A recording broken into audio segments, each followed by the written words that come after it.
Puss in Boots. In the olden days, in a small city in Italy, there lived a poor old miller with his 3 sons. The years went by and Miller passed away, leaving nothing but his mill, donkey, and a cat. In his testament, he left the mill for the eldest, the donkey for the second term, and the cat for the young son. The young son grumbled, "I will just end up eating the cat." Listening to this, boss, the cat said, "Do not be sad, master. Just give me a bag and a pair of boots. Then I will show you that you did not receive such poor inheritance in me." Thinking how cunning the cat was, he thought to give the cat a chance to help him. He went to the market, spent his last pennies on ordering a pair of boots for the cat, and gave the cat his bag. The cat looked very gallant in his boots.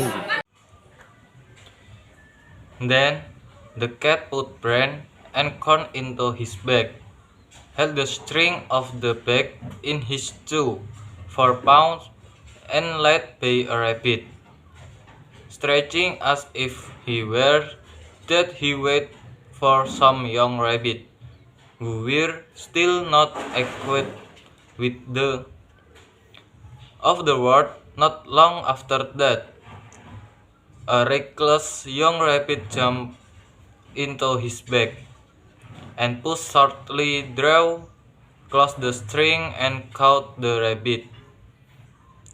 He went happily to the place. With a rabbit in his bag, he begged to speak with the king.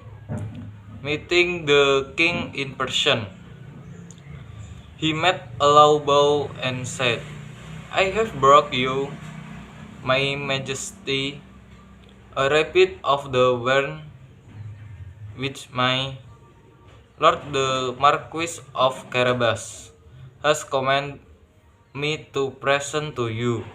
The king surely was very pleased with the present.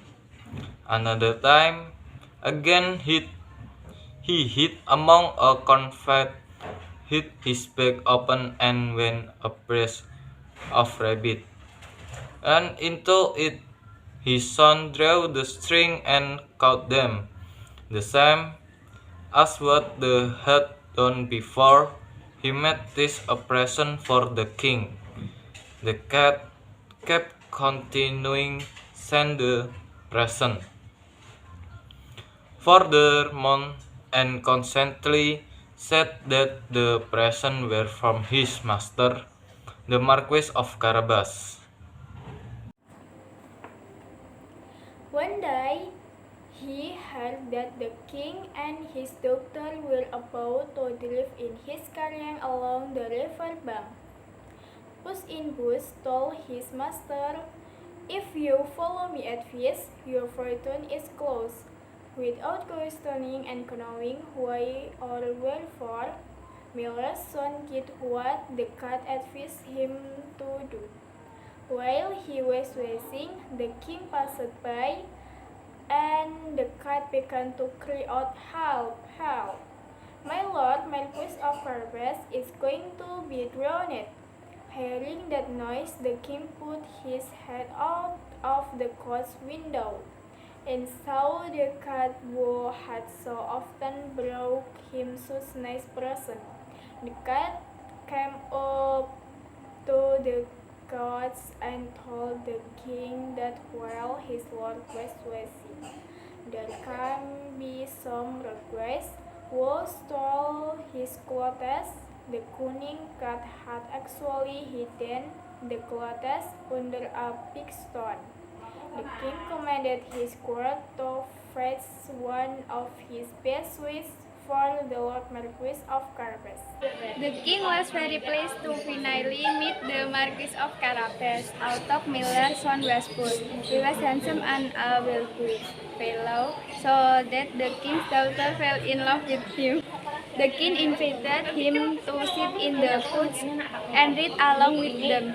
The cat felt overjoyed and marched on before, and asked her maid some compliment. While we were mowing a meadow, he said to them, "Good people, you are mowing. If you do not tell the king that the meadow you mow belongs to my lord Marquis of Carabas, those soldiers will cut you up like hair for the food." The king asked the mowers to whom the meadow they were mowing belonged. To my lord Marquis of Carabas, answered them altogether, for the caters had made them dreadfully afraid. "You see, sir, this is a meadow which never fails to yield a plentiful harvest every year," said the Marquis, and leaving the list of the cats, whose went before them, meet with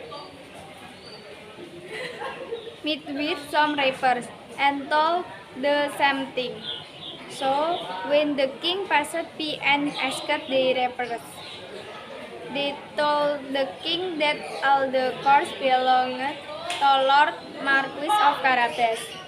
Then, shockingly, the king said, "Please now go to your castle." The miller's son, not knowing what reply, looked at us who said, "If your majesty will put wait on her, I will go before you and order the castle to be made ready for you."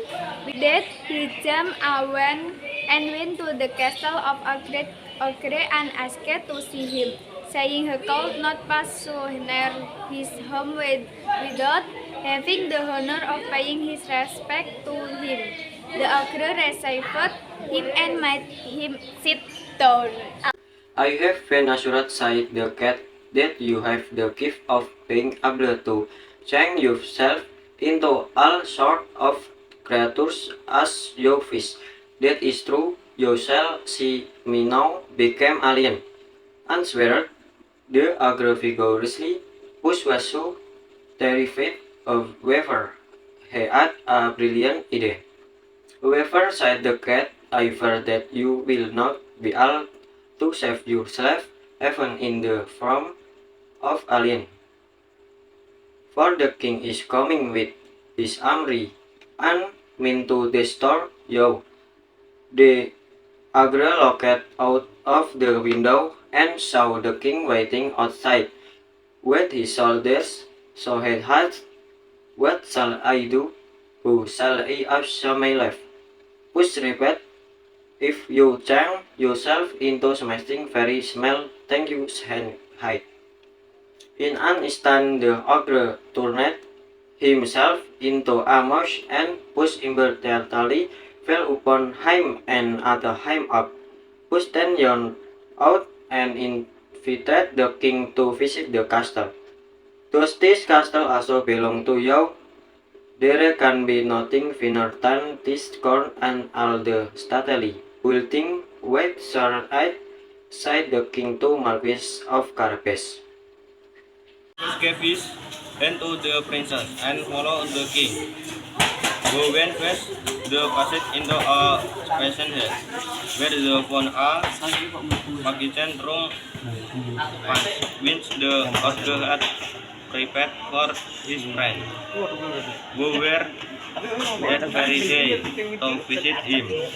The friend, however, did not dare to enter, knowing that the king was free. The king was especially charmed with the good qualities of my lord Marquis of Carabas. Without waiting any longer, he said to him, "If you do not mean my lord Marquis be my son-in-law, the Marquis making several law accept the honor and on the very same day he married the princess.